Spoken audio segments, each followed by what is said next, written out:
تعالیٰ نے جو ہمیں دین اور مذہب دیا وہ معتدل ہے، اس میں ہر چیز میں بیلنس ہے، افراط اور تفریط سے ہٹ کر ہے۔ آج کل ایک لفظ آپ نے سنا ہوگا نا، ایکسٹریمزم۔ یہ شخص ایکسٹریم پہ گیا ہوا ہے، انتہا پہ گیا ہوا ہے۔ ہمارے جو مذہبی لوگ ہیں، جو اسلام سے محبت کرتے ہیں، بعض دفعہ وہ بھی ایک ایکسٹریم پہ چلے جاتے ہیں، انتہا پہ پہنچ جاتے ہیں، اور جو مذہب کو نہیں مانتے یا فالو نہیں کرتے وہ بھی ایک دوسری انتہا تک پہنچ جاتے ہیں۔ اسے کہتے ہیں انتہا پسندی، سمجھتے ہیں؟ یہ دونوں انتہائیں کسی بھی سوسائٹی کا، کسی بھی قوم کا بیڑا غرق کرنے کے لیے کافی ہیں۔ کسی قوم کا بیڑا اگر غرق کرنا ہے تو یا تو مذہبی انتہا پسندی تک پہنچا دیں اس کو، یا مذہب کی مخالفت میں ڈال کے۔ اچھا، مذہب کی مخالفت میں جب آپ آئیں گے تو ویسے انتہا پسندی کو پہنچیں گے آپ۔ پھر تو انتہا پسندی پھر دو قسمیں نہیں ہیں کہ معتدل اور انتہا پسند۔ آواز مزیدار نہیں آ رہی ہے، گونج رہی ہے آواز، پتہ نہیں ان کے ذمے تو لگایا تھا۔ تو جس کے ذمے لگاؤ پہلے اس کو سیٹ کرانا پڑتا ہے، پھر وہ آگے کام سیٹ کرتا ہے۔ پاکستان میں یہ ہے الحمدللہ، پاکستان میں یہ ہے کہ آپ کسی کے ذمے کوئی کام لگائیں تو پہلے اسے کسی کے ذمے لگائیں آپ کہ اس کو تو ٹھیک کرو، پھر آگے وہ کام ٹھیک کرے گا۔ دیکھو، پاکستان کے جو ڈرائیور ہیں پوری دنیا میں مشہور ہیں۔ ہم بچپن میں یہ بات سنتے تھے، پھر یہ بھی ہم سنتے تھے پاکستان کے پائلٹ پوری دنیا میں مشہور ہیں۔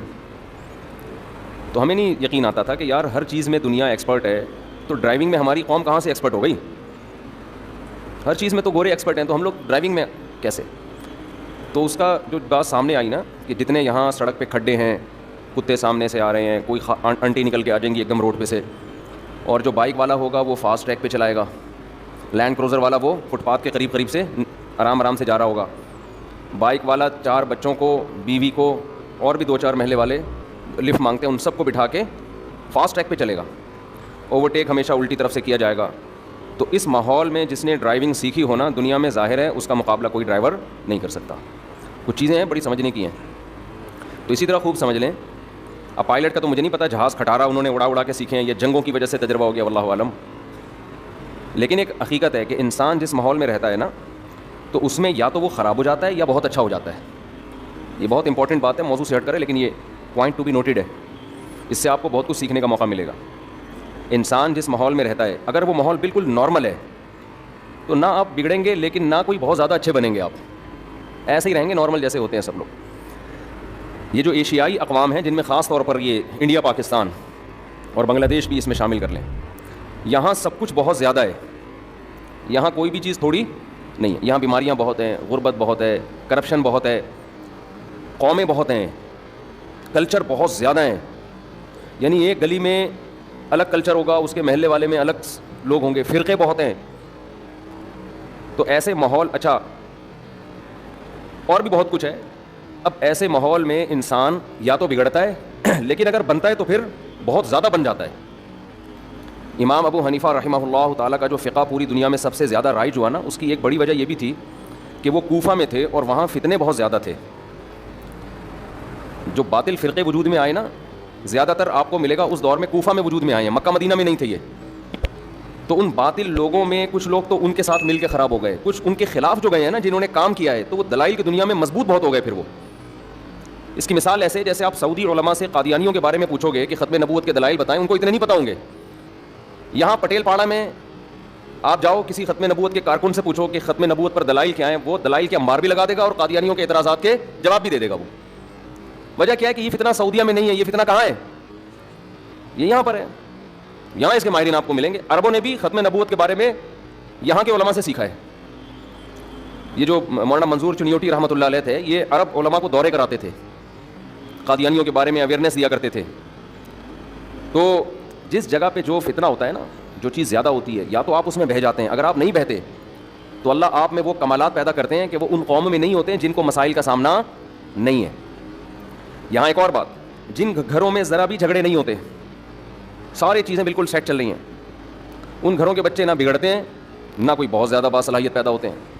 لیکن جن گھروں میں بچوں نے ابا اماں کے، بہن بھائیوں کے کچھ پھڈے مڈے دیکھے ہوں، تو یا تو وہ بچے بھی بگڑ جاتے ہیں، یا ان بچوں میں اللہ تعالیٰ برداشت پیدا کر دیتے ہیں, انہیں پتہ ہوتا ہے کہ جھگڑا شروع کہاں سے ہوتا ہے اور ختم کیسے ہوتا ہے, معاشرے میں وہ زیادہ اچھا سروائیو کر سکتے ہیں. یہ میں اس لیے کہہ رہا ہوں کہ اتنا زیادہ چھوئی موئی بننے کی ضرورت نہیں ہے کہ ہر چیز ٹھیک ہو. ہر چیز ٹھیک ہوئی تو سب کچھ غلط ہو جائے گا. اب یہاں سے مشکلات شروع ہو گئی ہیں. دیکھو آسٹریلیا میں تھا تو وہاں کووڈ آ گیا. جب کووڈ آیا تو جنرل اسٹوروں پہ لوٹ مار شروع ہو گئی اور ٹیشو پیپر شارٹ ہو گئے. جہاں ٹیشو نظر آیا پبلک بھاگی, گورا بھاگ رہا ہے اس کی طرف, ٹیشو چاہیے ٹیشو. ڈکیتیاں بھی شروع ہو گئیں. ہمارے یہاں ایسے بچے اغوا نہیں ہوتے جیسے وہاں ٹیشو پیپر کے ڈبے اغوا ہو رہے تھے. ڈاکو, میں خود اپنی طرف سے بھی کچھ بتا رہا ہوں نا, یقیناً یہی سچویشن ہو گئی تھی. ڈکیتیاں ہوئی ہیں جناب, ٹیشو پیپر غائب, بلیک میل کر رہے ہیں, اتنے کروڑ دے گا تو ڈبہ ملے گا. یہی ہوتا ہے نا بچے جب اغوا ہوتے ہیں. تو ہم جو کہتے تھے نا گورے بہت اچھے ہیں, ہوں گے اچھے, تو میرا سفر بھی ہے گوروں کے ملک میں زیادہ ان کی وہ بھی نہیں کر سکتا, بہت اچھے ہیں. تو ہم جو کہتے ہیں نا گورے بہت اچھے ہیں, ان میں برداشت بہت ہے, نیک بہت ہیں, ہوں گے. لیکن بھائی جب تک کسی قوم پہ کوئی آزمائش نہ آئی ہو, آپ کو کیا پتہ چلے گا کہ یہ غربت مہنگائی تھوڑے دن کے لیے ان کو دے دو.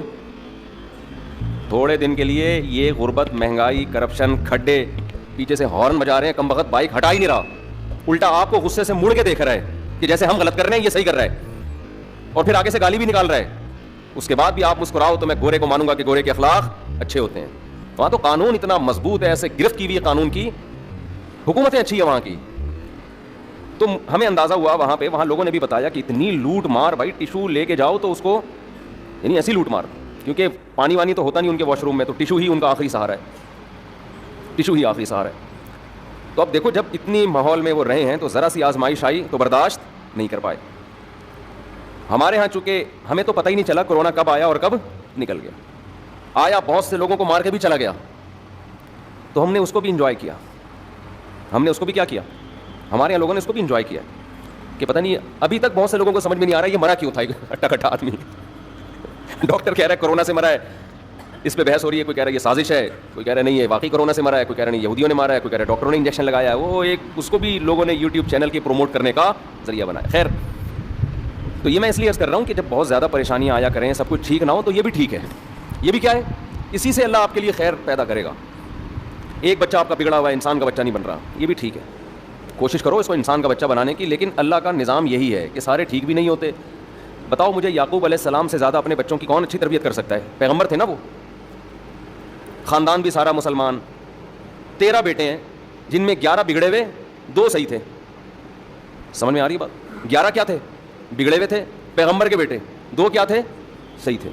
ان 11 کو 2 سے حسد ہوا اور بھائی کو کنویں میں ڈال کے ساری زندگی اپنے باپ کو رلایا انہوں نے. آخر میں توبہ کی ہے, خیر کر لی توبہ.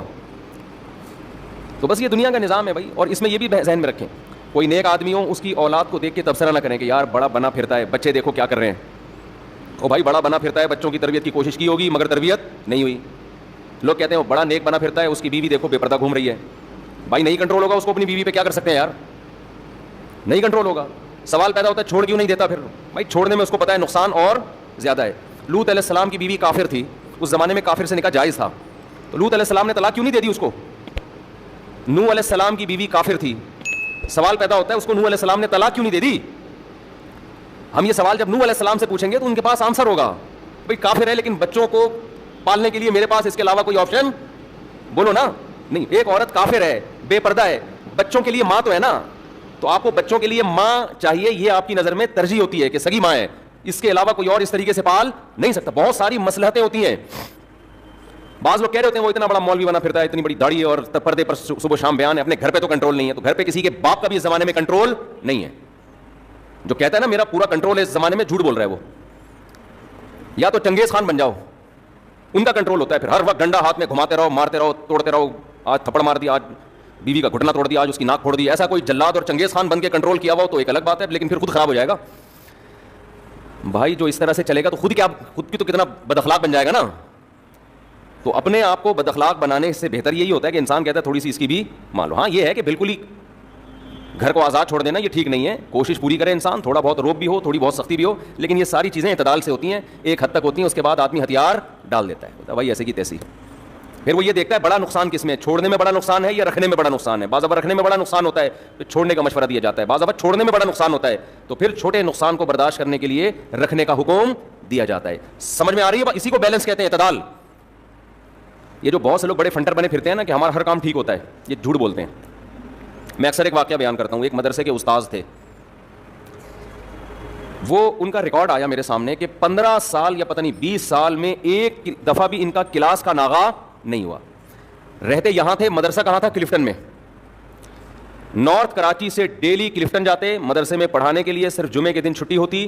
12 یا 15 سال میں ایک ناغہ بھی بولو نہیں ہوا, اور ایک دن بھی لیٹ نہیں ہوئے. مجھے جب بتایا گیا میں نے کہا بہت اچھا ماشاءاللہ, یہ ان کے مستقل مزاج ہونے کی بہترین علامت ہے, لیکن یہ کامیاب انسان ہونے کی بالکل بھی علامت نہیں ہے. یہ اس کی تو علامت ہے کہ ان کو اس مستقل مزاجی پہ ایوارڈ ملے کہ یار ان کے اندر یہ ایبلٹی ہے کہ اگر کوئی یہ کام مستقل مزاجی سے پراپر کرنا چاہیں تو یہ کر سکتے ہیں, شاید میں اور آپ نہ کر سکیں. ہم تھوڑے دن میں تھک جائیں گے, یار اب ایک ٹولہ تو بنتا ہے نا, اتنے دن ہو گئے, کچھ تو بہانہ کرو. مستقل مزاجی کی دلیل ہے, اس پہ ایوارڈ ملنا چاہیے. لیکن کامیاب انسان ہونے کی دلیل, یہ اس شخص سوسائٹی میں سروائیو نہیں کر سکتا. وجہ اس کی ہے کہ جب آپ شادی شدہ ہیں, آپ کے بچے بھی ہیں, کراچی کے حالات اس زمانے میں ہڑتالیں بھی ہو رہی ہیں, پتھراؤ بھی ہو رہے ہیں, جلاؤ گھیراؤ بھی ہو رہے ہیں, بندے اغوا بھی ہو رہے ہیں, آپ کو کلاس کا اتنا ہوا بنا لیا آپ نے, بچے کی ٹانگ ٹوٹی بھی آپ نے کلاس میں. بھائی اس دوران ہوا ہوگا نا کچھ. اچانک بیگم کی طبیعت خراب ہو گئی ہوگی, ہاسپٹل لے کے جانا ہے, نہیں جی میں نے ریکارڈ قائم کرنا ہے, مدرسے کا ناغہ نہیں ہو سکتا. بیگم صلواتیں سنا رہی ہوگی, ان کو اپنا مدرسہ مجھ سے زیادہ پیارا ہے. کبھی بچوں کو ایمرجنسی ہو جاتی ہے, کیا خیال ہے؟ کوئی بچہ گر گیا چھت سے یا کچھ مسئلہ ہو گیا, نہیں بھائی مجھے کیا پیارا ہے, مدرسے میں ناغہ نہ ہو. جو فطرت ہے نا, فطرت وہ آپ کے حساب سے اپنے آپ کو مینیج نہیں کرتی ہے, آپ کو اپنے آپ کو فطرت کے حساب سے مینیج کرنا پڑتا ہے. فطرت کے اصول کبھی نہیں بدلیں گے. فطرت یہ چاہتی ہے کہ آپ کے بچے بیمار بھی ہوں, ٹھیک بھی ہوں, مرے بھی, اللہ بچائے موت سے. مرتے تو الحمدللہ کم ہے اور اللہ بچا کے رکھے, سب کو زندگیاں دے, لیکن بیماری تو ہے نا. فطرت چاہتی ہے آپ کے بیگم کا موڈ بھی کبھی آف ہو, خام خامے کھوپڑی گھومی بھی اس کی بلا وجہ. یہ بھی نیچر کا حصہ ہے, خوب سمجھ لو. لوگ سمجھتے ہیں ہماری بیگم کا آج پتہ نہیں کیوں موڈ خراب ہے, تو وہ ٹینشن میں جاتے ہیں. ٹینشن میں نہیں جاؤ, بلا وجہ موڈ خراب ہونا یہ بھی نیچر کا کیا ہے, ایک حصہ. اس کا خام خامے موڈ خراب ہوگا, کوئی وجہ سمجھ میں نہیں آئے گی. اس کو انجوائے کرو کہ الحمدللہ میری بیوی نارمل ہے, آج بلا وجہ ٹینشن لے کے بیٹھی ہوئی ہے. سمجھ رہے ہو؟ کیونکہ جو شادی شدہ نہیں, تجربہ نہیں ہوتا, وہ پھر پریشان ہوتے ہیں, یار ابا کا کبھی ہم نے بلا وجہ موڈ خراب نہیں دیکھا, اماں کا نہیں دیکھا, بیگم کو کیا ہوا. تو یہ ہے. تو اس کا طریقہ یہ کہ ٹائم گزارو انشاءاللہ, جیسے بلا وجہ موڈ خراب ہوا بغیر کسی وجہ کے ٹھیک بھی ہو جائے گا. لیکن اگر آپ اس کو دل پہ لے کے بیٹھ گئے تو پھر معاملہ اور خراب ہوگا. خیر, تو اب بتاؤ میرے بھائی, بیگم کی طبیعت بھی خراب ہوئی ہوگی, خود اپنی طبیعت بھی خراب ہوئی ہوگی, ڈاکٹر نے ریسٹ کا مشورہ دیا ہوگا, لیکن انہوں نے 15 سال کا ریکارڈ قائم کر کے گینز بک آف ورلڈ میں اپنا نام شاید لکھوا دیا. تو اس قسم کی جو روٹین جن لوگوں کی ہوتی ہے وہ ایک نارمل لائف نہیں گزارتے. یہ بیلنس لائف نہیں ہے. بیلنس یہ ہے کہ نہ آپ بلا وجہ ناغے کریں, لیکن جب آپ یہ دیکھیں کہ آپ کے دو کام آپس میں ٹکرا رہے ہیں تو الاہم فالاہم, جو زیادہ امپورٹنٹ ہے اس کو ترجیح دیں, جو کم امپورٹنٹ ہے اس میں نقصان کر لیں, اس میں کیا کر لیں, نقصان کر لیں.